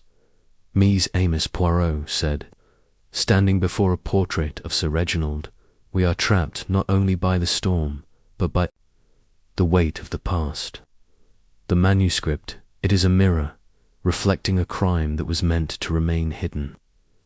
Victor Grayson was not a simple art dealer. He was a man who traded in secrets, and one of those secrets, I believe, involved Sir Reginald Mayhew. The letter Mademoiselle Beatrice found confirms this. Grayson demanded payment, and when it was not forthcoming, he died. The question is, who ensured his silence? Lady Evelyn rose, her face pale but resolute. Monsieur Poirot, you go too far. My father was no murderer. He was a victim of Grayson's greed, nothing more. Perhaps, Poirot said, but someone in this manor knows more than they say. Someone sent the letter that brought me here. Someone attacked Archibald to keep him silent. And someone, I believe, fears what the silent gallery reveals. The room was silent, the only sound the howling wind outside. Poirot's eyes swept over the family, lingering on each face. The storm will pass, he said softly, but the truth, it will not. Hercule Poirot will see to that. As the family dispersed, Hastings pulled Poirot aside. I say, Poirot, you're stirring up quite a hornet's nest. Do you really think one of them is the killer? Poirot's smile was enigmatic. Hastings, mon ami, the killer is not always the one who strikes the blow. Sometimes it is the one who hides the truth, and in this manner the truth is hidden deep. But fear not, we shall find it before the storm breaks. The night stretched on, the manor creaking under the storm's assault. Poirot lay awake, his mind racing, piecing together the fragments of motive and opportunity. The Vanderlyn family was a tapestry of secrets, each thread leading back to the silent gallery of 1925. And somewhere, in the shadows of the manor, the truth waited to be uncovered. Chapter 8. The Second Crime. The storm that had been brewing over the Devon coast unleashed its fury upon the Vanderlyn manor with a vengeance. As if the heavens themselves were conspiring to trap Hercule Poirot and his companions within its ancient walls. Rain lashed against the tall, mullioned windows, and the wind howled through the chimneys, creating an eerie symphony that seemed to echo the growing unease within the household. The manor, already steeped in secrets, now felt like a stage set for a tragedy, and Poirot's sharp instincts told him that the drama was far from over. It was just past 9 in the evening when the household gathered in the grand dining room for a tense supper. The long oak table, polished to a mirror-like sheen, reflected the flickering light of the candelabra, casting distorted shadows on the faces of the Van der Linde family and their guests. Lady Evelyn sat at the head, her posture rigid, her lips pressed into a thin line as she surveyed the room with the air of a queen presiding over a fractious court. Rupert, her son, slouched in his chair, his tie loosened and his expression sullen, as though the weight of the day's revelations pressed heavily upon him. Clara, his flamboyant wife, was a stark contrast. Her crimson dress a bold splash of colour against the sombre wood panelling, though her usual vivacity seemed tempered by a nervous energy. Beatrice, the bookish daughter, sat quietly, her eyes darting between her family members, clutching a worn copy of an Agatha Christie novel as if it were a talisman. Professor Langston, the Agatha Christie scholar, was animated, his thin fingers gesturing as he spoke of the manuscript's historical significance. Oblivious to the undercurrents of tension, Archibald, the butler, moved silently around the table, serving soup with a trembling hand that did not escape Poirot's notice. Captain Hastings, ever loyal, sat beside Poirot, his brow furrowed as he tried to keep pace with the detective's unspoken deductions. The meal was a strained affair, punctuated by the clatter of silverware and the occasional rumble of thunder. Poirot, as was his custom, observed more than he spoke, his small, precise movements betraying none of the rapid calculations occurring within his little grey cells. He noted the way Lady Evelyn's gaze lingered on the professor, her eyes narrowing slightly when he mentioned the manuscript's potential to rewrite history. He saw Rupert's hand tighten around his wineglass as Clara made a pointed remark about family skeletons, and he observed Beatrice, who seemed to shrink into herself, her fingers tracing the edges of her book as if seeking comfort in its pages. As the meal drew to a close, Poirot was about to propose a toast to calculated move to gauge reactions when a piercing scream shattered the uneasy quiet. The sound came from the direction of the library, a cavernous room adjacent to the dining hall, its shelves lined with leather-bound tomes and its air heavy with the scent of old paper. The entire party froze, forks suspended mid-air, eyes wide with alarm. Poirot was the first to move, his chair scraping against the floor as he rose with surprising agility for a man of his stature. "Messieurs, mesdames," he said calmly, though his voice carried an unmistakable command, "we must investigate at once." Hastings was at his side in an instant, followed closely by Rupert and Clara. Lady Evelyn rose more slowly, her expression unreadable, while Beatrice hesitated, clutching her book tightly. Archibald, pale as a ghost, stammered something about checking the doors, but Poirot waved him off. "Nan, Archibald, you will come with us. All must be accounted for." The library door stood ajar, a sliver of lamplight spilling into the darkened hallway. Poirot pushed it open, his eyes scanning the room with the precision of a hawk. The scene that greeted them was one of grim finality. Professor Langston lay slumped in a high-backed chair by the fireplace, his head lolling to one side, his eyes staring blankly at the ceiling. A glass of brandy rested on the table beside him, its contents half spilled, and a faint, bitter scent hung in the air, a scent Poirot recognized at once. "Cyanide," he said softly, his voice cutting through the gasps and murmurs of the others. He stepped forward, careful not to disturb the scene, and examined the professor's body. The scholar's face was contorted in a rictus of pain, his fingers curled as if he had clawed at the air in his final moments. Poirot's gaze moved to the table where a small notebook lay open, its pages filled with Langston's cramped handwriting. He reached for it, but stopped short, his eyes narrowing. The notes on the silent gallery, he murmured. They are gone. What do you mean, gone? Rupert demanded, his voice sharp with panic. He pushed past Clara, who stood frozen, her hand pressed to her mouth. He was always scribbling in that thing. Are you saying someone took it? Poirot did not answer immediately. Instead, he turned to the group, his moustache twitching slightly as he assessed each face. Monsieur Langston has been murdered, he declared, his tone leaving no room for doubt. And the murderer is among us. A collective gasp rippled through the room. Clara let out a small cry, while Beatrice clutched her book so tightly. Her knuckles whitened. Lady Evelyn remained impassive, though her eyes flicked briefly to the spilled brandy glass. Archibald, trembling, muttered something about fetching the police. But Poirot raised a hand to silence him. The storm has cut us off, Archibald. The roads are impassable, and the telephone lines are down. We are, for the moment, alone with this crime, and so we must proceed with care. Hastings, ever practical, stepped forward. Poirot, what do we do? We can't just leave him here. Nan. Mon ami Poirot replied, his eyes never leaving the group.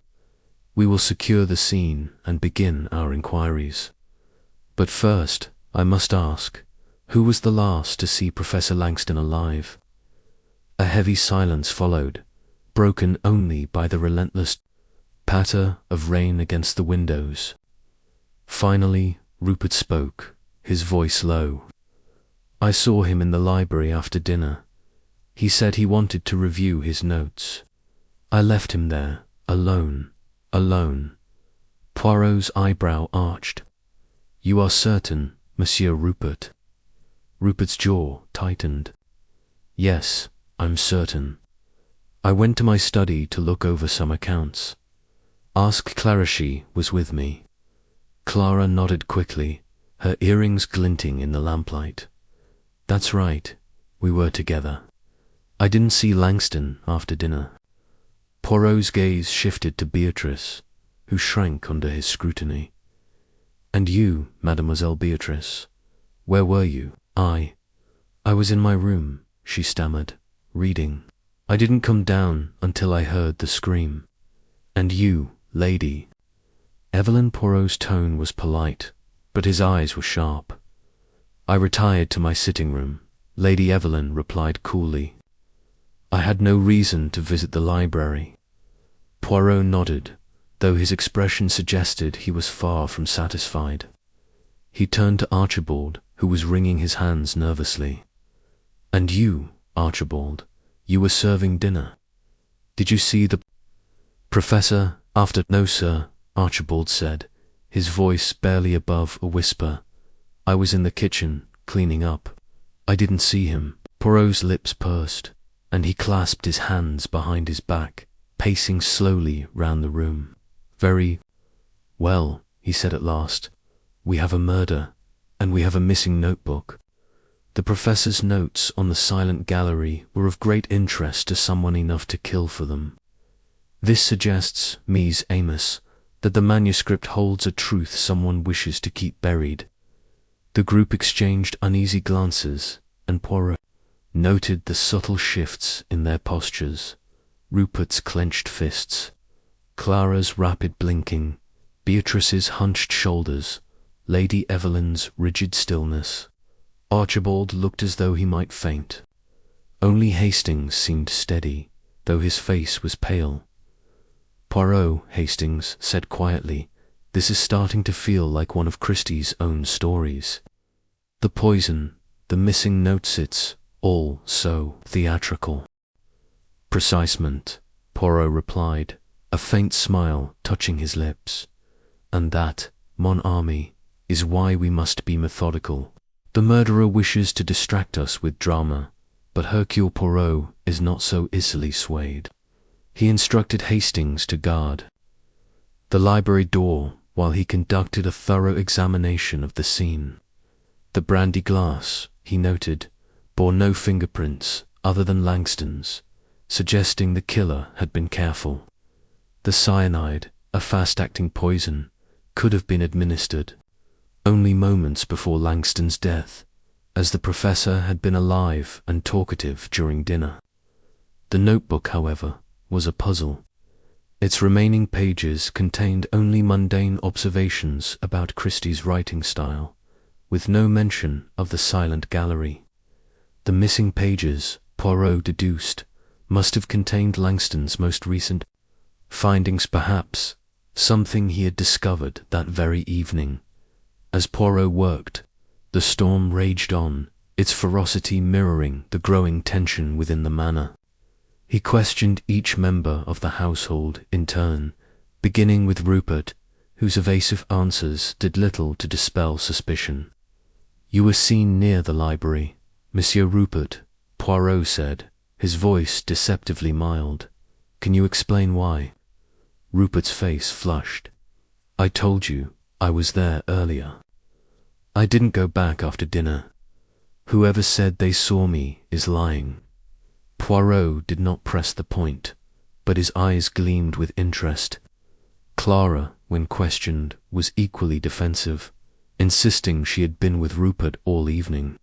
Yet Poirot noticed a slight hesitation in her voice, a flicker of uncertainty that suggested she was not entirely truthful. Beatrice, for her part, seemed genuinely shaken, her answers halting but sincere. She admitted to being fascinated by the manuscript, but denied any knowledge of Langston's notes. Lady Evelyn, however, was a study in composure, her answers precise and unrevealing. "I have no interest in the professor's theories," she said. "They were speculative at best." Archibald's interrogation was the most revealing.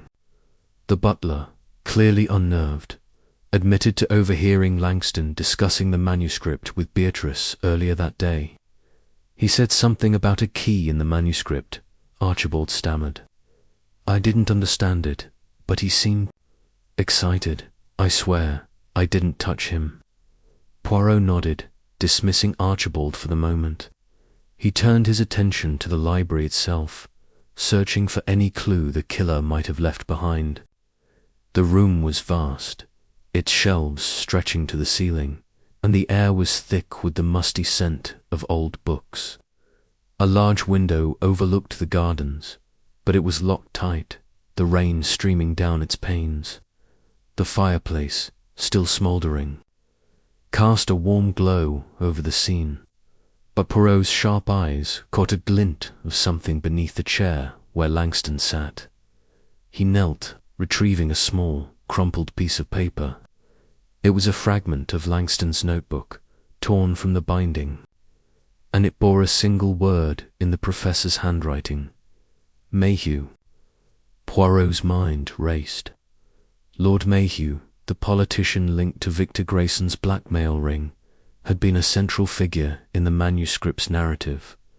Was this the key Langston had mentioned? And if so, why had the killer taken the rest of the notes but left this fragment behind? The hours stretched on, and Poirot's investigation grew more intricate. He examined the brandy decanter which stood on a sideboard across the room and found it free of cyanide. The poison, he concluded, had been added directly to Langston's glass, requiring the killer to have been in the library with him. This narrowed the window of opportunity, as Langston had been alive during dinner, and the scream had come less than an hour later. As midnight approached, Poirot gathered the household. In the drawing-room, his demeanour calm but resolute. "Mies Amos," he began, his voice carrying the weight of authority, "we are faced with a crime that mirrors the past. The death of Professor Langston is no coincidence, is a deliberate act to silence the truth. The manuscript, the silent gallery, holds the key to both this murder and the one it describes. I urge the guilty party to confess, for Hercule Poirot will uncover the truth, no matter how deeply it is buried." The room was silent, save for the crackling of the fire and the distant rumble of thunder. Rupert shifted uncomfortably, his eyes darting to Clara, who stared at the floor. Beatrice's hands trembled, and Lady Evelyn's face remained an impassive mask. Archibald stood by the door, his face pale and drawn. Poirot continued, his voice steady. The missing notes are the heart of this mystery. They contained, I believe, a revelation about the manuscript's true purpose. Professor Langston was killed because he was too close to uncovering a secret, perhaps. The same secret that led to Victor Grayson's death in 1925. At this, Lady Evelyn's composure faltered for the briefest moment, her fingers tightening around the arm of her chair. Poirot noted it, but said nothing, filing the observation away for later. He dismissed the group, instructing them to remain in their rooms until morning, when he hoped the storm would subside and the police could be summoned. As the household dispersed, Hastings lingered, his face etched with concern. Poirot, this is getting dangerous. First the manuscript, now a murder. It's as if someone's trying to rewrite history. Nan, mon ami, Poirot replied, his eyes gleaming in the firelight. They are trying to erase it, but they will not succeed. The little grey cells, they are already at work, and they will bring the truth to light. Alone in the drawing room, Poirot stood by the window, watching the storm rage outside. The manuscript, the murder, the missing notes, all were pieces of a puzzle that he was determined to solve. The connection to Victor Grayson's death, the cryptic reference to Lord Mayhew, and the Vanderlyn family's guarded secrets all pointed to a conspiracy that stretched back decades. And now, with Langston's death, the stakes had risen. The killer was desperate, and desperation, Poirot knew, often led to mistakes. He returned to the library, where Langston's body had been covered with a sheet, pending the arrival of the authorities. Poirot sat in the chair opposite, his hands folded, his mind racing. The manuscript's accuracy, its coded hints, and its abrupt ending suggested that Agatha Christie had known more about Grayson's death than she had ever revealed. Had she written The Silent Gallery as a warning, a confession, or a challenge? And why had it been hidden for so long? The fragment of paper with Mayhew written on it lay on the table before him. Poirot stared at it, his mind tracing the threads of the case. Lord Mayhew, a powerful figure in 1925, had been blackmailed by Grayson, according to the manuscript. Lady Evelyn's father, a politician, had been at the fatal exhibition. Was there a connection between the two men? And what of the mysterious AC? Mentioned in the manuscript's margins, could it truly be Agatha Christie herself, entangled in the scandal? As the storm continued to batter the manor, Poirot's thoughts turned to the family. Rupert's evasiveness suggested financial troubles, perhaps a motive to sell the manuscript or suppress its secrets. Clara's gambling debts made her a candidate for desperation, and her quick defense of Rupert raised questions about their alliance. Beatrice, with her obsession with Christie's life, might have stumbled upon a truth she was not prepared to face. And Lady Evelyn, with her iron will and deep ties to the past, seemed the most likely to guard a family secret at any cost. The night wore on, and Poirot remained in the library, his eyes scanning the shelves as if the books themselves might yield answers. He recalled the manuscript's description of the 1925 gallery murder, a poisoned glass, a crowded exhibition, a killer who vanished into the night. The parallels to Langston's death were uncanny, and Poirot wondered if the killer was deliberately mimicking the past to send a message or to obscure the truth. By dawn, the storm had begun to abate, though the sky remained heavy with clouds. Poirot tireless despite the late hour, made a final sweep of the library. He found nothing new, but the fragment of paper continued to nag at him. Mayhew, he murmured, tapping his finger against his lips. The key lies with Mayhew. He resolved to pursue the connection to Lord Mayhew further, but first he needed to uncover the missing notes. They were the link between the manuscript and the present, and without them the puzzle remained incomplete. As the first light of morning crept through the windows, Poirot felt a renewed sense of purpose. The second crime had raised the stakes, but it had also brought the killer's motives into sharper focus. Hercule Poirot would not rest until the truth was revealed, no matter how deeply it was buried. The manor, with its secrets and shadows, stood silent around him, but Poirot knew that silence was deceptive. Somewhere within these walls a killer lurked, and the manuscript's truth was closer than ever to being uncovered. With a final glance at Langston's covered form, Poirot left the library, his mind already turning to the next step in his investigation. The game, as Agatha Christie might have written, was afoot.